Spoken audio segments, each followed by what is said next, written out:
making economic an imperative in our state again. We have more work to do on that.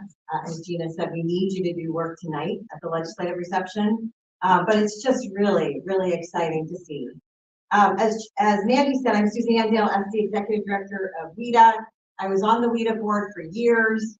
Quite frankly, I was one of only a couple women. We've got several amazing women leaders of this organization now. We're working to continually diversify this organization. As I look around the room, I feel like we're making some progress on that. So I want to thank you for being part of that too.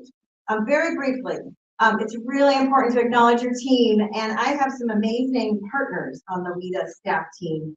You won't see them all here, but Jim, Justin, and Sherry Nelson from our lobbying team are new part-time, and I think she's at the information desk. So David, if you wouldn't mind just grabbing Alicia, and if we could just give a quick round of applause for Alicia.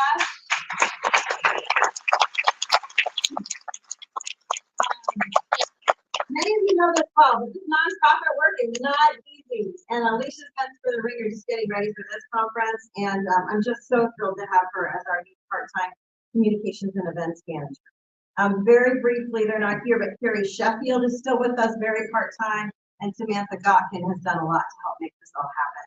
And then we have Holly House over here running all sorts of the behind-the-scenes aspects of our conference, and I'm tremendously grateful to Holly as well. I won't say a great deal, but I would be remiss if I didn't thank our incredible WEDA board, the conference planning committee, and of course the sponsors, and I like to call them friends of WEDA. You are all now friends of WEDA. I do really look forward to getting to know all of you. It's a little hard when you're running an event, but please do say hi and let's connect on Swap Card, and please don't hesitate to reach out. We want you to feel part of this progress, and we have more work to do together. I think with that, I'm going to just tell you that this work is a lot of fun. And those of you like Betty who've been doing it a very long time know that it is indeed a lot of work.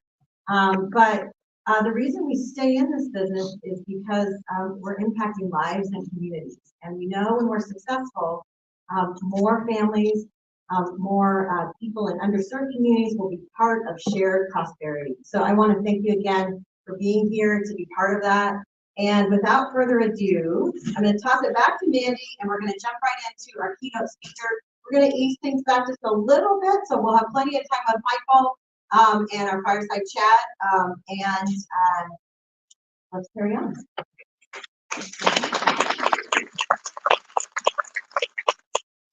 Thank you, Suzanne.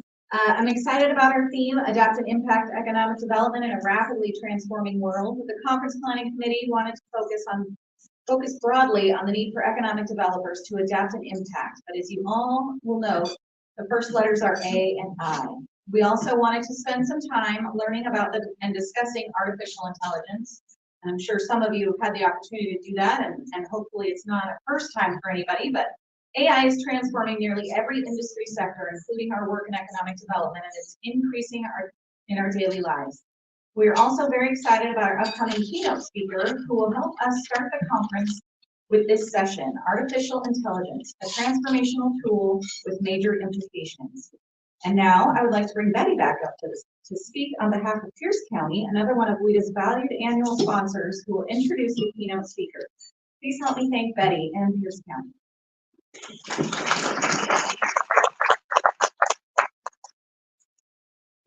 Thank you. So this is my little shameless plug because I totally believe in sponsoring WEDA, and so we are a proud sponsor of WEDA.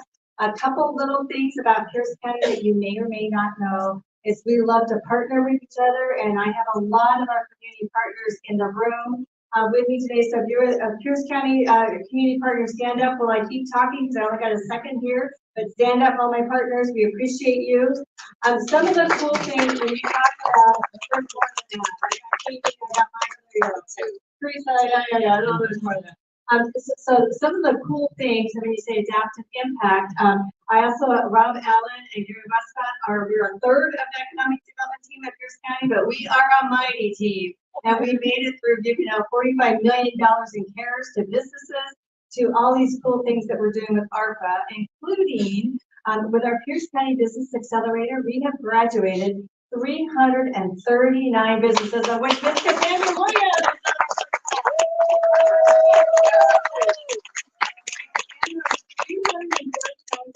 Have raised over $6 million of new capital. So there's a lot of great things happening there, and we hope to have another 125 to 150 go through this year. So we're all going to roll in on entrepreneurship, of which that group of 91% are minority-owned businesses, 70% are women-owned, and 11% are veteran-owned businesses. So we're really trying to make sure we extend generational wealth throughout Pierce County, and hopefully that just keeps on going all the way throughout the state. The other thing that's pretty cool is these partnerships that we do these programs, not only are the traditional partners you see here, but we also partner with the Black Collective, the Essential, Asia Pacific Cultural Center, and Korean Women's Association, both on the Pierce County Business Accelerator, but also our Community Navigator program. And we actually pay for a business specialist to be in all of their organizations. We add in APEC to that.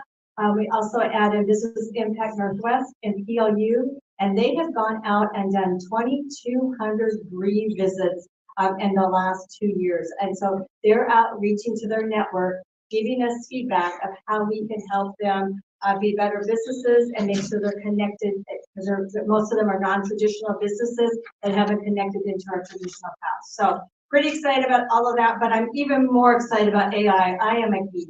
I love all this stuff. And you can see these things happening, and you can see that this is going to be, I know I'm probably going to be corrected, but trillions and trillions of dollar global industry. So I'm so excited to introduce the next speaker. And it's Matt Miller, and he's Senior Director of State Governmental Affairs for Microsoft.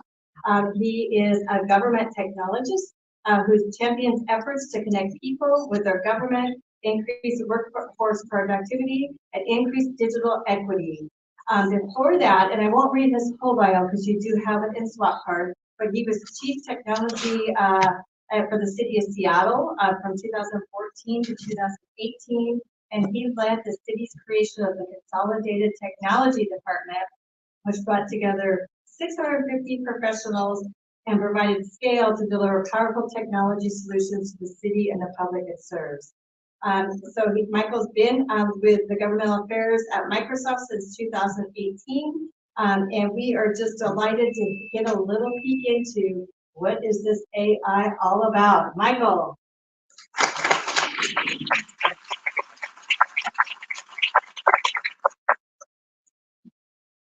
Thank you so much. Thank you for having us today. I'm really excited to be here talking about AI. My third Microsoft is a small startup company, developed a team a few years ago. So really happy to be with you. And I should give a shout out. I heard Kelly Mark. Yes, thank you for all your efforts. So, artificial intelligence. When we think about this moment where we are in time, the world has rapidly changed in just a few short years. We went through a global pandemic that sent us all home, and we had to figure out how to work remotely with that. We've come back in a hybrid manner. Some people are still remote. You're still facing supply chain issues. We have challenges making sure that our communities are set up for this rapidly changing economy. And then within this environment, we have generative AI. Who here has actually used ChatGPT? Yep, hands, Bard, Thing with Chat, Copilot, most everyone. That's great. Even though we have had this technology now for 18 months, when I first started having these conversations, not many people use the technology. And yet, it was the fastest technology to 100 million users in the history of the world, except for Instagram Threads, which did that very quickly last. But clearly, there was something that sparked collective interest in the power of using technology to communicate. And there's a reason for that. It is very impactful. Very shortly in the time since this technology came out, we have seen an incredible amount of use cases from the business community, from governments, and from others. For example, CarMax, the car dealership company, they struggled to write descriptions of all the cars coming onto their lots. That's not their first passion. They couldn't find the staff to do it. They turned to generative AI to generate descriptions of that first draft that would be reviewed. We look at Progressive Insurance. How many of us call our car insurance company, another vendor, someone, and sit on hold waiting to talk to customer support to ask a question that likely has been asked before and there's a finance? Progressive started using generative AI in their IPR. In the first year alone, saved $10 million and reduced call times and improved customer service. And of course, EY, the global accounting job, has to look at a lot of contracts to be able to audit and make sure. I'm sure everyone in this room thinks a lot about RFPs and responses, how to put all that information in one place.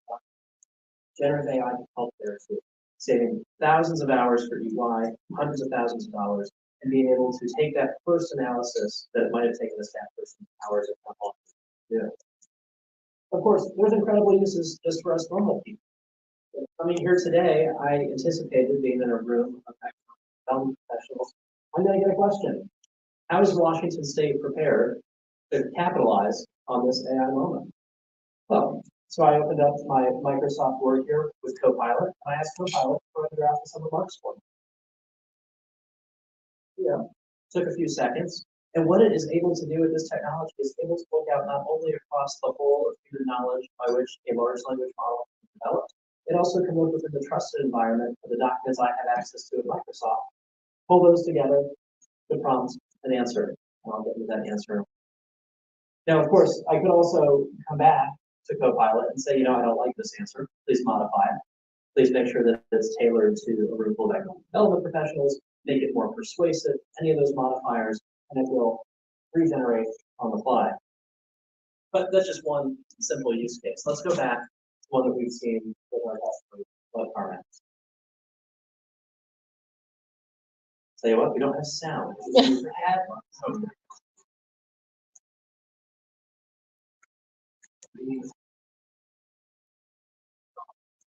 So we'll skip past that video.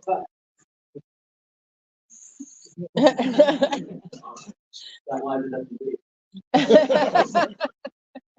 So if you had watched that video, what we were heard to say is, as we think about generative AI technology, we are seeing new ways to solve problems in business.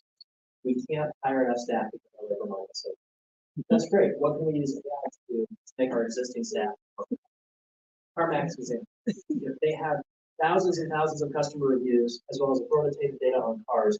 How when a new car comes on the lot, if they say, hey, Copilot, based on these couple of factors, write a description and have that generate the first draft. CarMax in particular was able to save 11 FTE years of labor in the first month after deploying this technology. 11 positions they could not. So what is AI? While we wait for slides to come back, I'll try to tell you. AI is not a new technology. 1959 was the year that we saw the first commercial application of AI. Does anyone have a guess what that first application was? Cable? Oh, cable's interesting. Tell me more. Cable TV. So close. I'll actually tell you. It was with telephones. If you think about landline analog telephones, you get a lot of static on the call. And the R&D team at Bell Labs realized we could write a mathematical formula to help determine what is likely static noise and what is someone's voice. And so they were able to use AI to reduce the noise on telephone. And that was 1959. So there we go.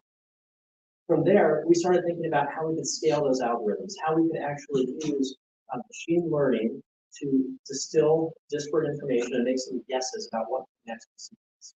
Then we had something called deep learning. We could actually challenge one algorithm against an algorithm so that they would battle to create an even more accurate answer.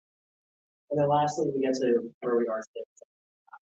The ability to train a model based on the whole of human knowledge and how to predict the next sequence in natural ways. Now, there's something interesting on the slide. If you look at the progress of AI, there's a large gap from 1959 to 2017. So there was some progress, but it was very slow. This is the period that we call the AI winter. And you might be wondering why it took so long to make progress. The answer is that AI requires a tremendous amount of compute power and a tremendous amount of storage. When the Library of Congress started to digitize all of the books in the collection in the 1980s. It took $4 billion in massive storage rooms of hardware to store all the text that was being collected. Today, that same amount of storage to store every book ever written would take a hard drive that fits in the palm of it and costs about less than $1,000. So with that kind of evolution of technology, we then add cloud computing, the ability to have massive hyperscale data centers with rows and rows of high performance compute, with storage at scale. It's this environment which Washington State helped to pioneer that allows us to begin using AI at that hyper scale and realize the benefits of the technology, make it available to all of us in this room from the power of the supercomputer cell phone that we have here in the pocket. And what makes this moment so different is that we've moved on these traditional AI models. Typically, let's say you wanted to use AI in your business. Well, what you would do is you would define a purpose, and then you would train a model. Let's use a generic example we have every day. We all have email. All of us likely have a spam filter or junk mail filter. So someone at Microsoft, someone at Google, all these companies, we said, let's build an AI model that can look at incoming email and take an educated guess on whether or not that email is. If so, send it to server. That's a very purpose-built model that uses an AI technology. What's different now is that we can train a foundation model to do multiple things. Let's build a model that's read every book, that's visited every website, that has looked across a whole of knowledge, and then make sure it's ready to go to answer generalized questions. And that can be things like sentiment, it can be things like answering Q&A, natural language, mathematical computations, and so on. And it's through this advancement we now have a number of breakthroughs in just the past few years. And in 2016, AI reached human parity in being able to recognize an object, a cat, a dog, a car, those types of things. We then get to speech recognition, natural language, image captioning. I know we've all read a lot of things about AI, and that it's not always perfect. That's true. It hallucinates. It gets things wrong. Sometimes it gives some really creative answers that push the bounds of what we might find credible. But you know what the interesting thing is? Human beings are the same way. We're not perfect. We make mistakes. We get things wrong. AI, by these measures, is approaching or has achieved the point that they are as accurate as a human. And it's for these reasons that 87% of businesses and individuals that we survey believe that AI can give their organization, their companies, or their personal self an advantage in today's economy. And you might be thinking to yourself, well, what about employees? Doesn't this sound scary? This might cost jobs. This might change the way we show up at work. And the answer is, of course, yes, AI will have an impact on the workforce. But going back to that world we live in today, there is more work to be done than there are people to do.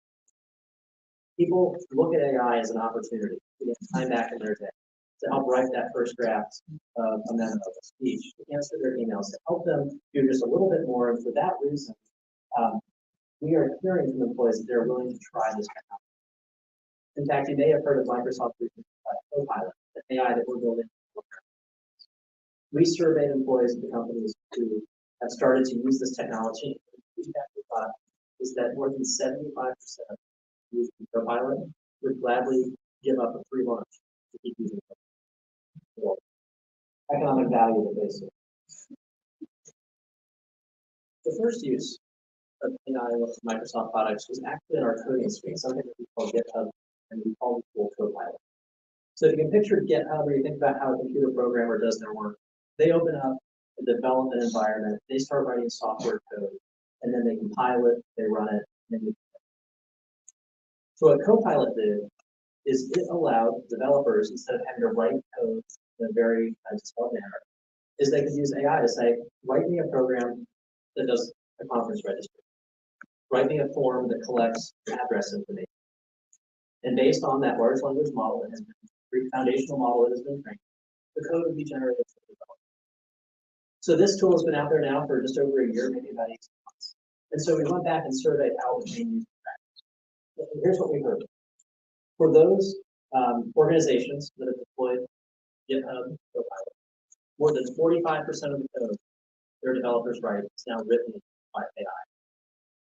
And that makes sense. You know, when you think about writing software code, that's very repetitive on creating certain regular stuff.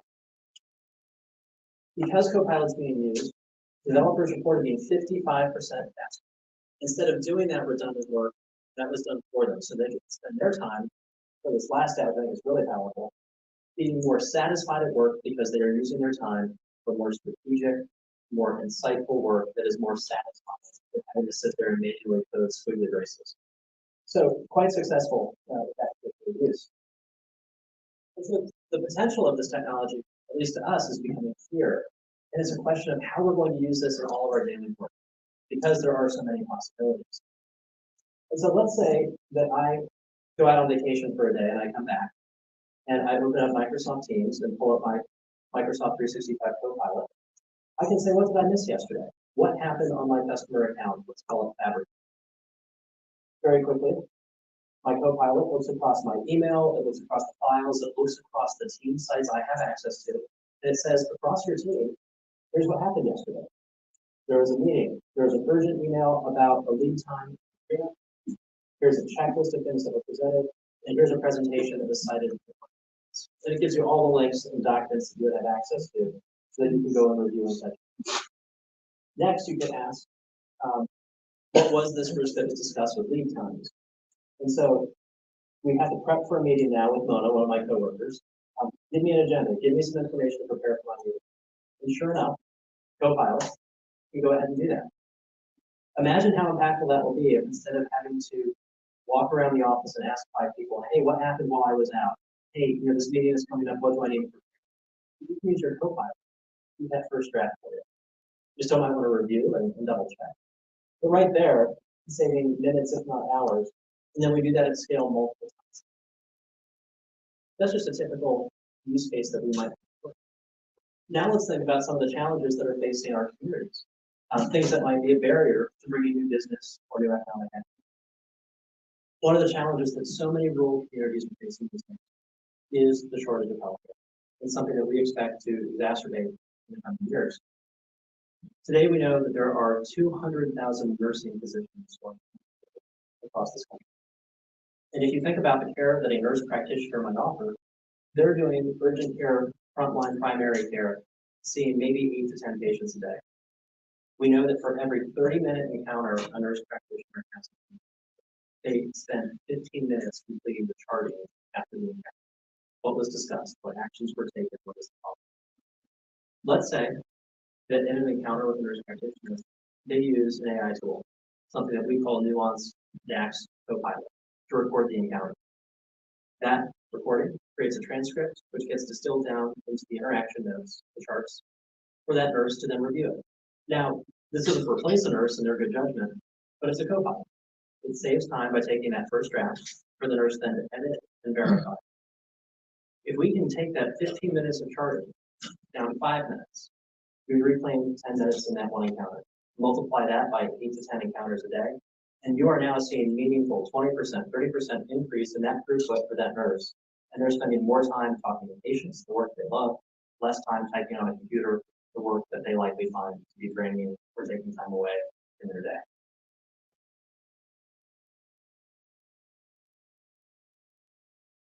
Now, of course, we know, as we even give that kind of an example, for individuals, for nurse practitioners, for any of us in our day, to start using these AI, we have to be sensitive to it. We're not going to use a technology that sounds scary, that we think is rife with inaccuracies, or in some way is not going to protect the important security of our data. And these are just some of the stats that we've heard as we've talked to customers about how we build trust in AI. We need policies on how it gets used. We need to prove to people that it can be safe, and that we have to talk about the data. And that's why at Microsoft, we have developed our AI principles. And this predates the rise of generative AI in the past year. When we started producing AI solutions at scale in 2016, we developed these foundational principles to say, if we're going to use AI, we're going to let customers, we have to make sure it's fair. It's going to produce consistent results across similar communities. Yes, it does have to be safe and reliable, meaning that it is not harms, and that if there are risks or limitations, that we are transparent and we communicate those. And we have to think about how we ensure data is private and secure. And this one's of particular importance because we've all seen the headlines here. Don't use ChatGPT for work. Don't use these new technologies. Anything you enter becomes a public. Well, yes and no. When you buy a consumer technology, or let's be more specific, when you get a free consumer technology, it's free like a puppy. It's free because there are certain downsides. And it's one reason that we all don't show up to our work in government or in corporate America and start using our personal email because there aren't the protections there. We have to remember to buy enterprise grade technology with the right commitments when it comes to AI. Just like but I do want to call out one other principle that we've developed that I think is really key and an opportunity for everyone to do. We've had a paradigm in technology for the past 40, 50 years that we type in a keyboard, we use a mouse to click on the screen, more recently to tap on a piece of glass. That excludes certain individuals that may have accessibility needs, that may have other limitations that allow them to access and use technology. In this AI moment, we have a new thing that we can use. Our voice, our language, more people can be brought to the table to benefit from this technology. More use cases we can drive to help people in our communities see benefit of technology for large. So these principles now are baked into everything we do. When we release an AI product, we are transparent and publish this about the risks and benefits. We validate that we have complied with the principles through what we call our Microsoft AI standards, that we make available to customers. They can put the right guardrails for use of technology in their environments, and hopefully move forward more quickly. We also realize that AI is a new way of thinking, new ways to think about what can be automated, what can be done to help assist individuals in their day-to-day tasks, and create new technologies that serve our communities. So I'd encourage everyone who is looking for some ideas to go to the Microsoft website, where you can complete the AI Business School tutorial to help you identify some of those ways to think about opportunities for AI to be embedded in your current processes, as well as to go to our website for responsible AI, RAI, where you can download our AI standards or develop your own principles based on it. There's one link that I forgot to put up here that I'd also recommend for everyone.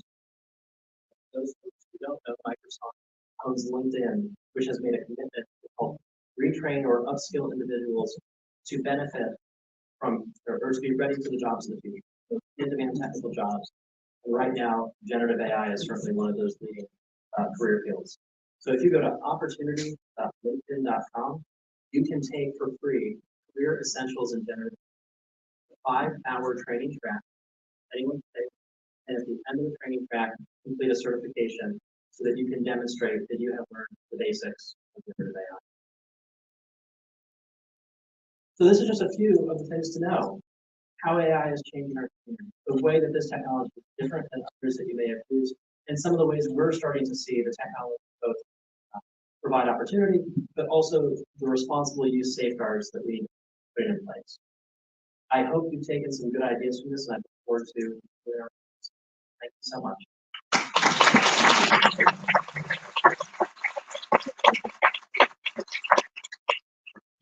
All right, so I know that we probably have a whole slew of questions for our speaker today, and so I want to get to those. I do have a couple that came in through swap card, so be sure to check that out and enter your questions there, or raise your hand, and I'm happy to get out to y'all and get those questions answered as well.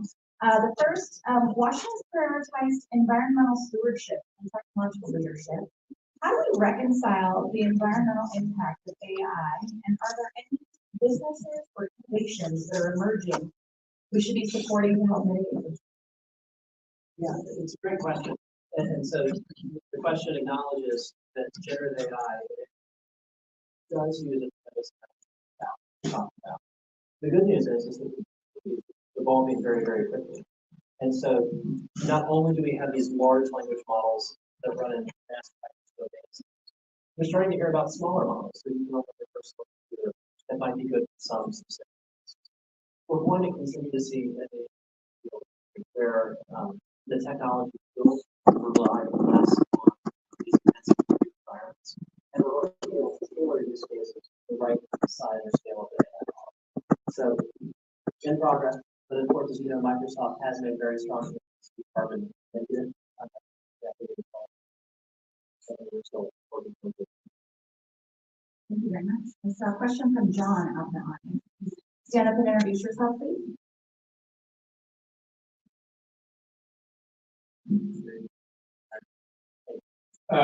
John Sternway, Economic Development Alliance, Badger County. So I have a DEI question. This is not the first time but I've never got to ask for someone. So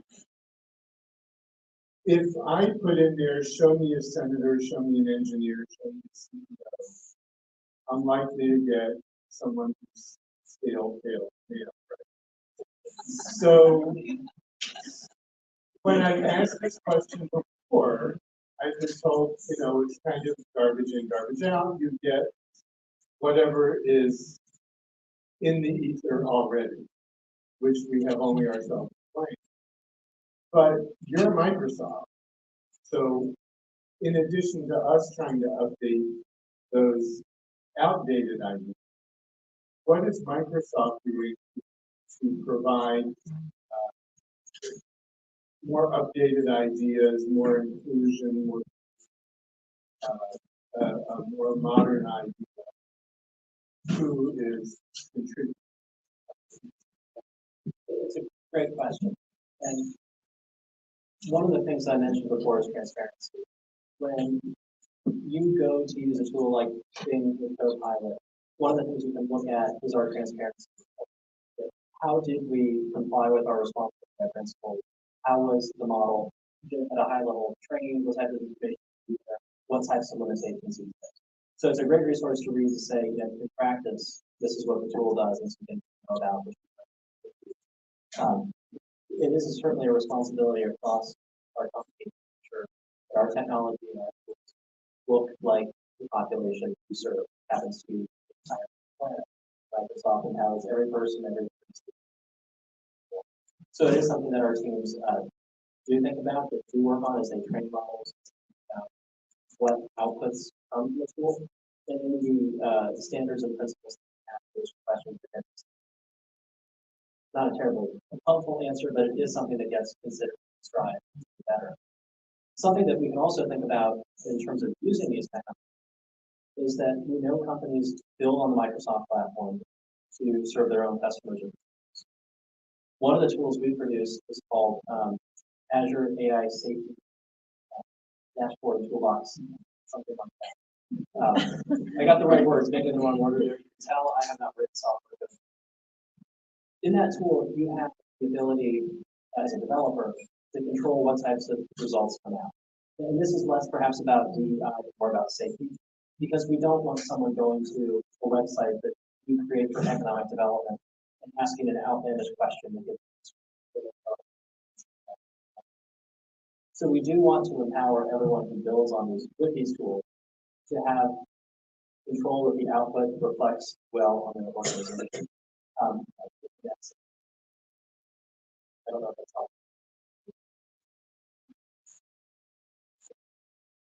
All right.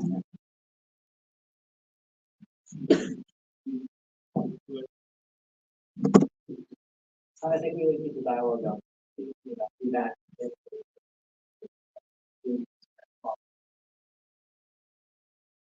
And to continue to diversify our workforce. Our workforce needs to reflect.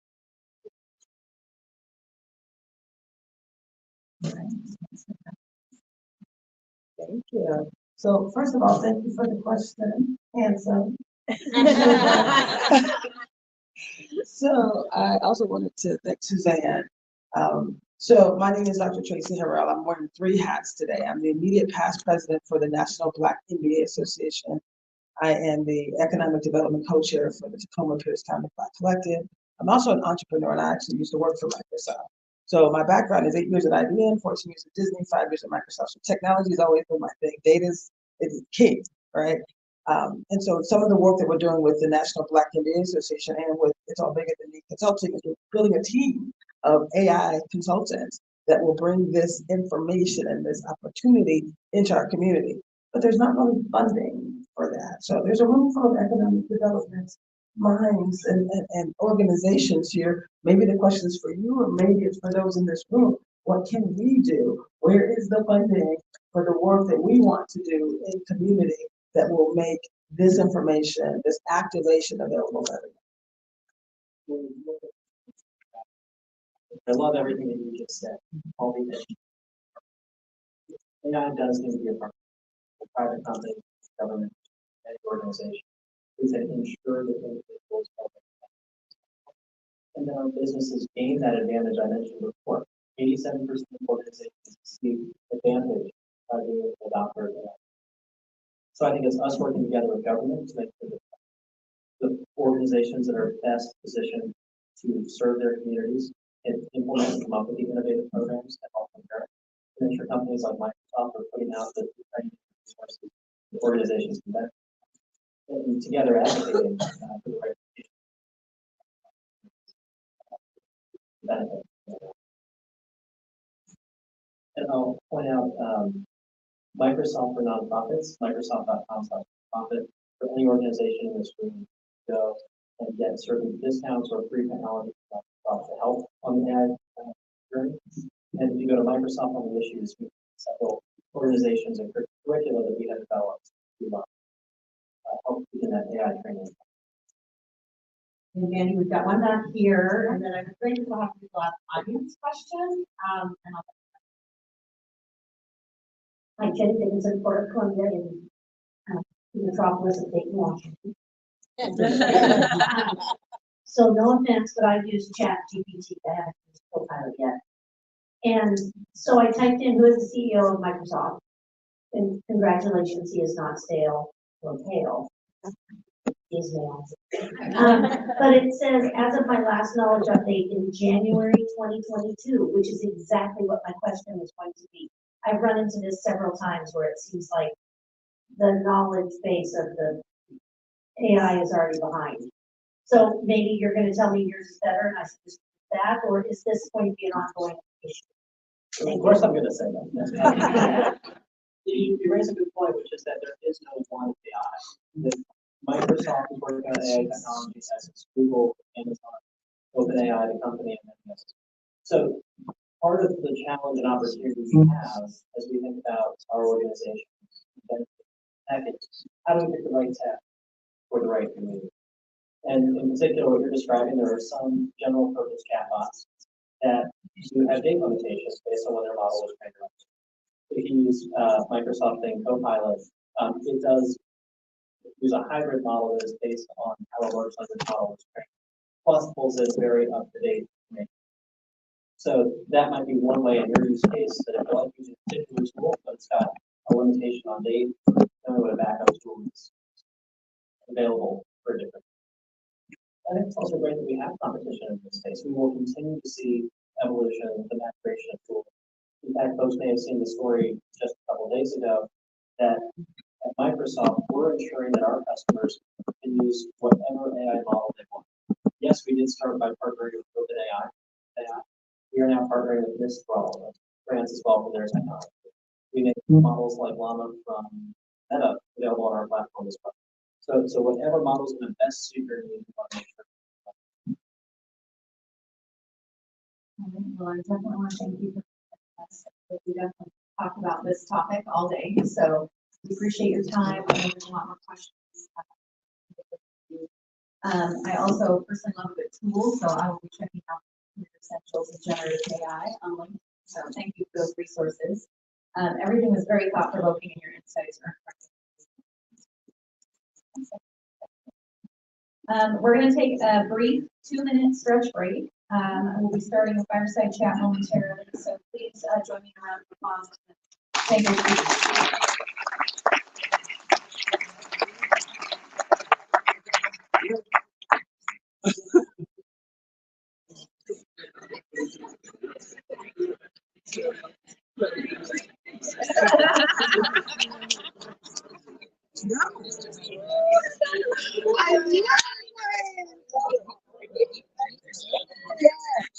All right, take this stretch. Move your arms, wiggle your legs, and get ready. Little bit to kick off our fireside chat. Get out the wiggles and then have a seat. Yeah.